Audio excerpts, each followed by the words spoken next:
नमस्कार, मैं हूं मनोज मानस। उत्तर प्रदेश की खबरों में आपका स्वागत है। खबरों का रुख करेंगे उससे पहले देख लेते हैं इस वक्त की अहम हेडलाइंस। 24 से 26 जनवरी तक आयोजित किए जाएंगे यूपी दिवस के कार्यक्रम। फिजी, मॉरिशस सहित 5 देशों में भी मनाया जाएगा।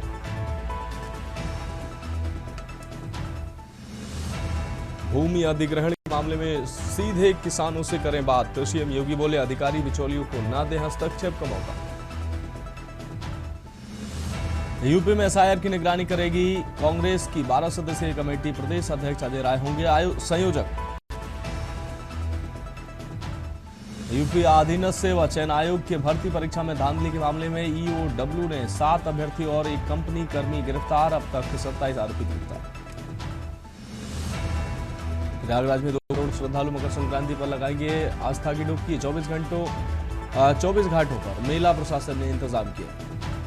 यूपी में अब आधे दाम में मिलेगा नया बिजली कनेक्शन। 1 से 2 किलोवाट कनेक्शन अब 3,198 रुपए में उपलब्ध। स्मार्ट प्रीपेड मीटर की लागत हुई कम। आप देख रहे हैं के न्यूज, खबरों का सारथी। और अब खबरें विस्तार से। अहम खबर प्रदेश की राजधानी लखनऊ से है। सीएम योगी ने बैठक में अफसरों को दिशा निर्देश दिए हैं। विकास के साथ पर्यावरण संरक्षण सरकार की सर्वोच्च प्राथमिकता। मुख्यमंत्री ने बात कही, अपरिहार्य होने पर ही वृक्षों की कटान हो। सीएम योगी ने बात कही, जितने वृक्ष कटे उससे अधिक पौधारोपण सुनिश्चित किया जाए। नेशनल हाईवे एनएचएआई सड़क परियोजना की प्रगति की समीक्षा की सीएम ने समन्वय और समयबद्ध निस्तारण के निर्देश दिए। डीएम साप्ताहिक एवं मुख्य सचिव पाक्षिक समीक्षा कर पूर्ण कराएं इसको। भूमि अधिग्रहण के लिए किसानों से सीधा संवाद करें। मुख्यमंत्री ने ये निर्देश दिए, बिचौलियों का हस्तक्षेप न हो।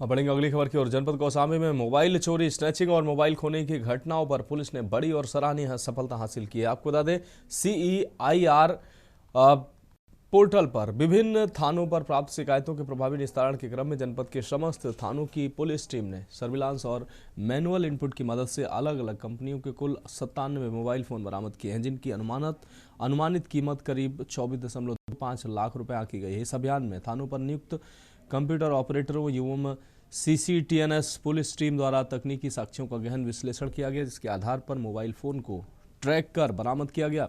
बरामद सभी मोबाइल फोन की पहचान कर उन्हें उनके वास्तविक स्वामियों को सौंप दिया गया। पुलिस अधिकारियों ने बताया कि CEIR पोर्टल एक केंद्रीकृत सिटीजन पोर्टल है, जिसकी सहायता से चोरी हुए, खोए हुए अथवा छीने गए मोबाइल फोन को पूरे भारत में कहीं भी ट्रैक किया जा सकता है। आम नागरिक स्वयं अपने मोबाइल खोने या चोरी होने की सूचना ऑनलाइन वेबसाइट पर दर्ज करा सकते हैं। इसी प्रकार थानों पर मोबाइल चोरी या गुमशुदगी से संबंधित प्राप्त प्रार्थना पत्रों को भी CEIR पोर्टल पर दर्ज कर तकनीकी माध्यम से ट्रैक किया जाता है और संबंधित थानों के सहयोग से मोबाइल की बरामदगी कर मोबाइल स्वामी को सुपुर्द किया जाता है।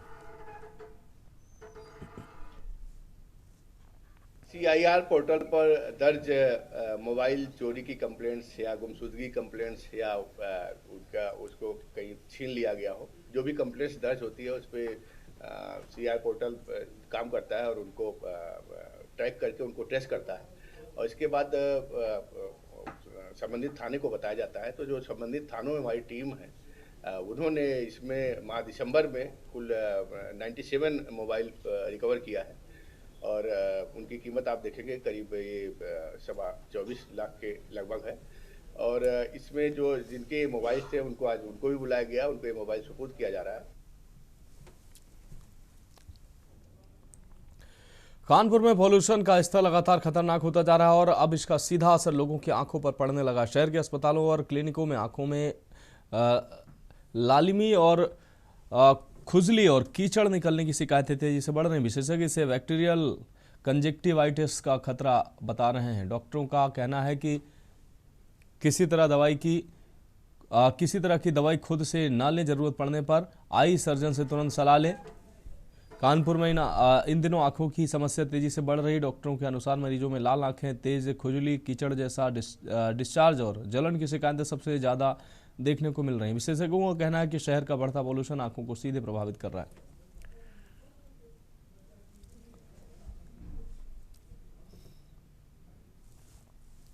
समय पेशेंट को मोस्टली जो है लाला में लिए आता है और खुजली बताता है और कीचड़ से लेके आता है।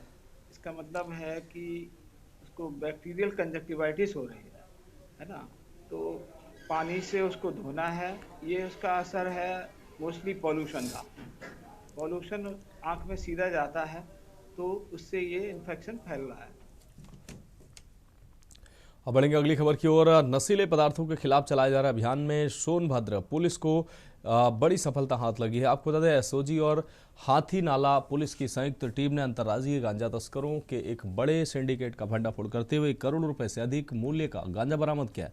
पुलिस टीम को सूचना मिली थी कि एक आइसर डीसीएम ट्रक में नशीले पदार्थों की बड़ी खेप ले जाई जा रही है। टीम ने त्वरित कार्रवाई करते हुए हाथी नाला थाना क्षेत्र के हाथवानी मोड़ पर ट्रक को रोका। तलाशी के दौरान पुलिस तब दंग रह गई जब देखा गया कि ट्रक में लदे शीशे के पीछे सातिर तरीके से गांजे के पैकेट छिपाकर रखे गए थे। पूछताछ में खुलासा हुआ कि तस्कर इस खेप को हैदराबाद से भुवनेश्वर ले जा रहे थे। सोनभद्र का रास्ता ट्रांजिट पॉइंट के रूप में इस्तेमाल किया जा रहा था। पुलिस अब इन तस्करों के पूरे नेटवर्क को खंगाल रही है ताकि इस गिरोह की जड़ों तक पहुंचा जा सके।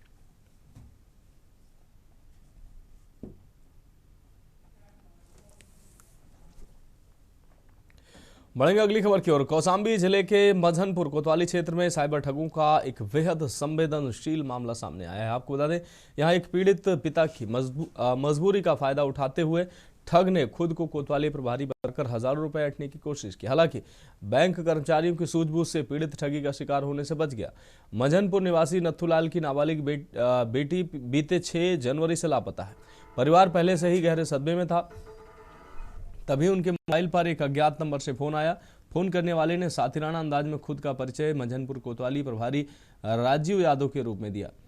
ठग ने पीड़ित को भरोसा दिलाया कि पुलिस टीम ने उसकी बेटी की लोकेशन दिल्ली में ट्रेस कर ली है। उसने कहा कि पुलिस टीम को उसे बरामद करने के लिए तत्काल दिल्ली भेजना होगा, जिसके लिए 16,000 रुपए के खर्च की मांग की गई। आरोपी ने पीड़ित के मोबाइल पर पैसे ट्रांसफर करने के लिए एक QR कोड स्कैनर भी भेज दिया। घबराए हुए नथुलाल ने अपने एक रिश्तेदार को पैसे भेजने के लिए बैंक भेजा। जब बैंक कर्मचारी ने QR कोड देखा तो उन्हें शक हुआ। उन्होंने तत्काल ट्रांजैक्शन रोक दिया और इसे साइबर ठगी का मामला बताते हुए पैसे न भेजने की सलाह दी। इस तरह पीड़ित की मेहनत की कमाई डूबने से बच गई। इस मामले में पुलिस अधीक्षक राजेश कुमार ने गंभीरता दिखाते हुए बताया कि पीड़ित के थैले पर मुकदमा दर्ज कर लिया गया है। पुलिस की सर्विलांस टीम उस अज्ञात नंबर और QR कोड की जांच कर रही है। एसपी ने आश्वासन दिया कि आरोपी को जल्द ही गिरफ्तार कर जेल भेजा जाएगा।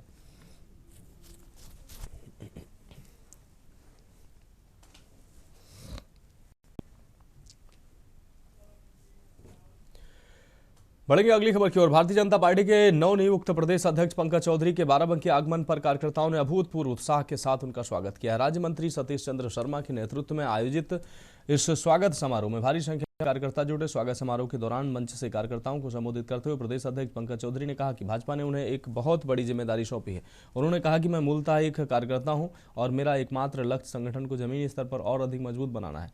उन्होंने अपनी नियुक्ति के लिए केंद्रीय नेतृत्व का आभार भी व्यक्त किया। संबोधन के दौरान प्रदेश अध्यक्ष भावुक भी नजर आए। उन्होंने राज्य मंत्री सतीश चंद्र शर्मा को अपना छोटा भाई बताते हुए कहा कि पूर्व में जब वे मंत्री बने थे तब भी सतीश शर्मा ने इसी तरह भव्य स्वागत किया था। दोनों नेताओं के बीच की केमिस्ट्री कार्यकर्ताओं के बीच चर्चा का विषय रही।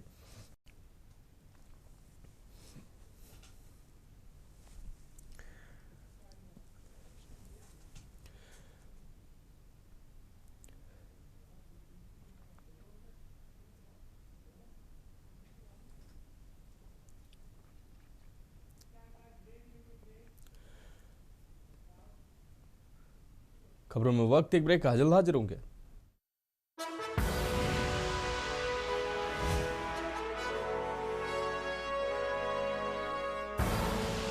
आप देख रहे हैं के न्यूज, खबरों का सार।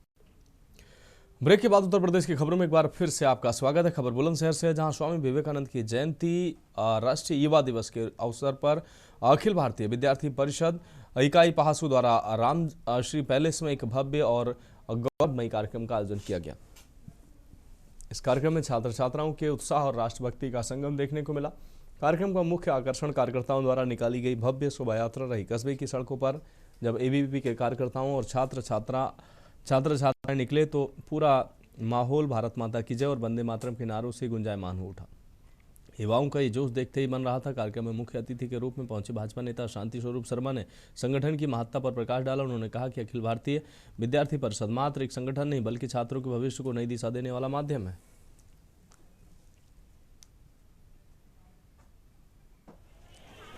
ये जो स्वामी विवेकानंद के जो स्वप्न था, स्वामी विवेकानंद के स्वप्नों को साकार करने के लिए जो संपूर्ण सनातन लगा हुआ है और जो अपनी अखिल भारतीय विद्यार्थी परिषद के जो पदाधिकारी हैं, वो उन बच्चों को, जो बच्चे शिक्षित होते हैं, अच्छे संस्कारवान होते हैं, उन बच्चों को प्रतियोगिता के माध्यम से वो सेलेक्ट करते हैं।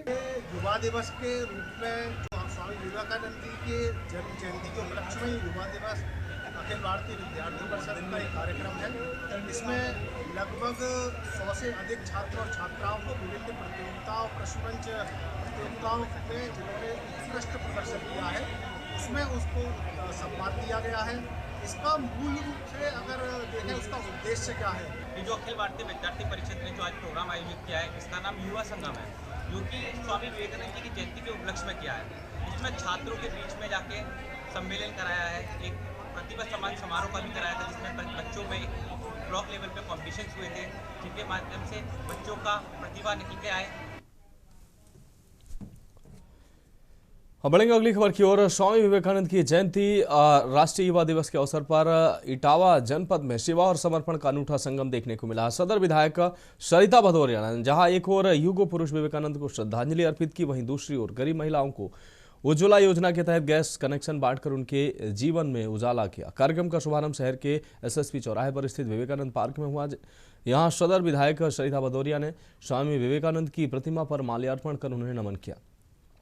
इस दौरान उन्होंने उपस्थित लोगों को विवेकानंद के विचारों पर चलने और राष्ट्र निर्माण में योगदान देने का संकल्प दिलाया। इस विशेष अवसर पर विधायक ने 35 गरीब महिलाओं को निःशुल्क उज्ज्वला गैस कनेक्शन प्रदान किए। कनेक्शन पाकर महिलाओं के चेहरे खिल उठे। विधायक ने कहा कि धुएं से मुक्ति और महिलाओं का सम्मान ही हमारी सरकार की प्राथमिकता है।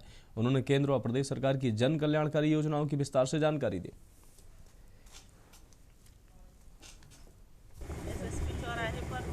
लंबे समय से स्वामी विवेकानंद जी की प्रतिमा स्थापित थी। आज वहाँ पर स्वामी विवेकानंद जी की जयंती के अवसर पर माल्यार्पण करके देश के नौजवानों को शुभकामनाएं देने का अवसर प्राप्त हुआ है। निश्चित ही भारत की संस्कृति में सनातन की अलग जगाने वाले, देश के स्वाभिमान को जगाने वाले, भारत माता की जय के लिए अपनी अल्पायु में ऐसा संदेश देश के नौजवानों को देकर गए। कांग्रेस विधानमंडल दल की नेता आराधना मिश्रा मोना ने प्रदेश मुख्यालय में एक महत्वपूर्ण प्रेस कॉन्फ्रेंस कर केंद्र और राज्य की भाजपा सरकार पर जमकर निशाना साधा। प्रियंका गांधी के जन्मदिन के अवसर पर आयोजित इस वार्ता में उन्होंने कांग्रेस के आगामी 100 दिनों के कार्यक्रमों की घोषणा की और सरकार पर संविधान विरोधी होने का आरोप लगाया। आराधना मिश्रा ने मनरेगा के मुद्दे पर सरकार को घेरते हुए कहा कि ये केवल एक योजना नहीं बल्कि ग्रामीणों का अधिकार था, जिसे अब मोदी सरकार खत्म करने पर तुली है। उन्होंने आरोप लगाया कि भाजपा महात्मा गांधी की विचारधारा को समाप्त कर रही है। मनरेगा से गांधी जी का नाम और उनकी मूल आत्मा दोनों छीन ली गई।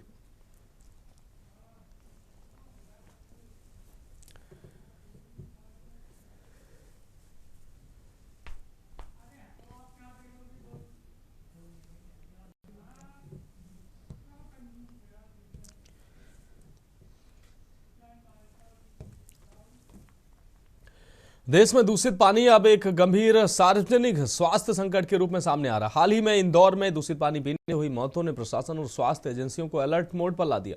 इसी बीच उत्तर प्रदेश के अमरोहा जिले से भी चिंता बढ़ाने वाली तस्वीरें सामने आई।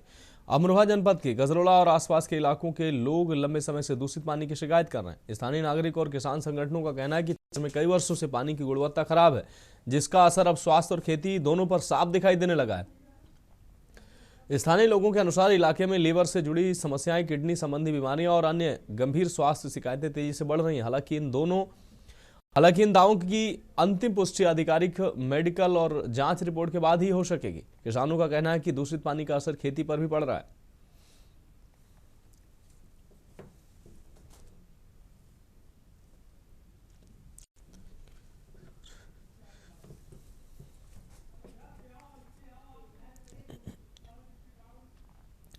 अगली खबर वाराणसी से, जहां दाल मंडी इलाके में सुबह से जहां बुलडोजर कार्रवाई जारी रही कल, वहीं सुबह 9 बजे से ही पीला पंजा पहले ढाई चुके मकानों का मलबा हटा रहा था। इस दौरान जन विरोध को देखते हुए जहां गली की बैरिकेडिंग करते हुए बड़ी संख्या में पुलिस जवानों की तैनाती की गई। आपको बता दें कि पूर्व में दाल मंडी के 8 मकानों पर हत्या चलाया जा चुका है। नगर निगम ने ढहाने के लिए 186 मकान चिन्हित किए। प्रभावित होने वाले भवन मालिकों को करीब 191 करोड़ रुपए मुआवजा दिया जाना तय है। चिन्हित 14 दुकानदार मुआवजा लेकर ध्वस्तीकरण की लिखित मंजूरी दे चुके हैं, इसलिए ध्वस्तीकरण अभियान की शुरुआत मंजूरी वाले स्थान से की गई।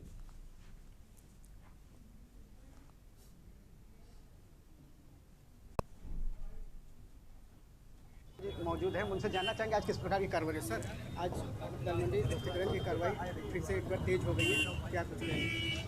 ये कार्रवाई आज नई सड़क से की जा रही है और इसमें ध्वस्तीकरण की कार्रवाई प्रारंभ कर दी गई है। सुरक्षा के दृष्टिगत पर्याप्त फोर्स लगाई गई है। पीएस सिस्टम से अनाउंसमेंट किया जा रहा है। ट्रैफिक पुलिस भी लगाई है ट्रैफिक को रेगुलेट करने के लिए, और लोगों का मूवमेंट लगातार रेगुलेट किया जा रहा है। ड्रोन से एरियल सर्विलांस किया जा रहा है, तो लगातार ये ध्वस्तीकरण की कार्रवाई की जा रही है। सर, आज कितने मकानों पे ये ध्वस्तीकरण की कार्रवाई होनी है? आज प्रशासन के द्वारा 2 से 3 मकान चिन्हित किए गए हैं जिस पे ध्वस्तीकरण की कार्रवाई होनी है।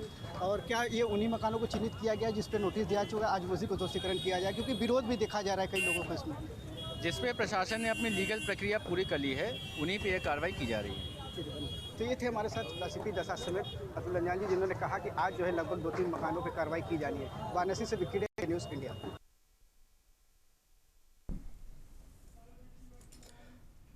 बढ़ेंगे अगली खबर की ओर। खबर लखनऊ से है, जहां अपनी जनता पार्टी के मुखिया स्वामी प्रसाद मौर्य मेरठ मामले में आपको बता दें सुधार न होने के जाने पर 10 दिन का अल्टीमेटम देते हुए आंदोलन की चेतावनी उन्होंने आरोप लगाया कि मेरठ प्रशासन ऊंची जाति के अपराधी को बचाने में जुटा है।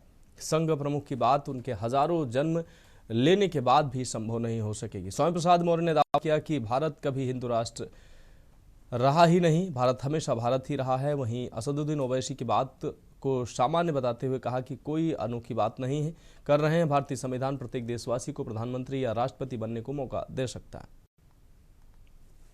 राष्ट्रीय अध्यक्ष ने 10 दिन का समय दिया है योगी सरकार को कि 10 दिन में अगर वो तस्दीर नहीं बदली तो कहीं ना कहीं एक बड़े आंदोलन की तैयारी में हमारे साथ मौजूद हैं खुद स्वामी प्रसाद मौर्य जी, जो अपनी जनता पार्टी के राष्ट्रीय अध्यक्ष। क्या नौबत आ गई कि आपको जो है 10 दिन का अल्टीमेटम देना पड़ गया सरकार को? इस तरीके से कि अपराध की बढ़ाई हुई है, लगातार आपराधिक घटनाएं बेतहाशा बढ़ती जा रही हैं। सरकार अपराधियों पर नियंत्रण करने में पूरी तरह फेल हो चुकी है। पूरा प्रदेश जंगल राज बन गया है। गुंडे माफिया अपराधी बेखौफ कानून की धज्जियां उड़ा रहे हैं। मेरठ की घटना एक जीवंत आपके सामने दृष्टांत है, जिसमें 5 दिन बीत जाने के बावजूद भी अभी तक अपराधी की मेहमान नवाजी पुलिस कर रही है। यदि ये अपराधी कहीं SC ST OBC या मुस्लिम समाज का होता तो अब तक उसके घर पे बुलडोजर चल गया होता, घर जमीन दोज कर दिया गया होता। लेकिन यहाँ तो उल्टी गंगा बह रही है, अपराधी को बचाने की कवायद चल रही है। यहाँ तक कि पीड़िता को अभी भी परिवार को नहीं सौंपा गया। पुलिस सियासत में मनचाहा दबाव बयान दिलाने के लिए कोशिश की जा रही है। कुल मकसद है अपराधी चूंकि उसी जात का है, इसलिए उसको बचाने के जुगाड़ किए जा रहे हैं। धन्यवाद। तो ये थे स्वामी प्रसाद मौर्य जी ने साफ तौर पर बोला कि सरकार अगर ऐसे ही कुंभकर्णी नींद सोती रही तो अपनी जनता पार्टी जो है उनको जगाने का काम करेगी। कैमरा पर्सन आदित्य तिवारी के साथ रामनिज भट्ट, के न्यूज लखनऊ। फिलहाल उत्तर प्रदेश की खबरों में अभी के लिए मेरे साथ इतना ही। मुझे दीजिए इजाजत और आप देखते रहिए के न्यूज इंडिया।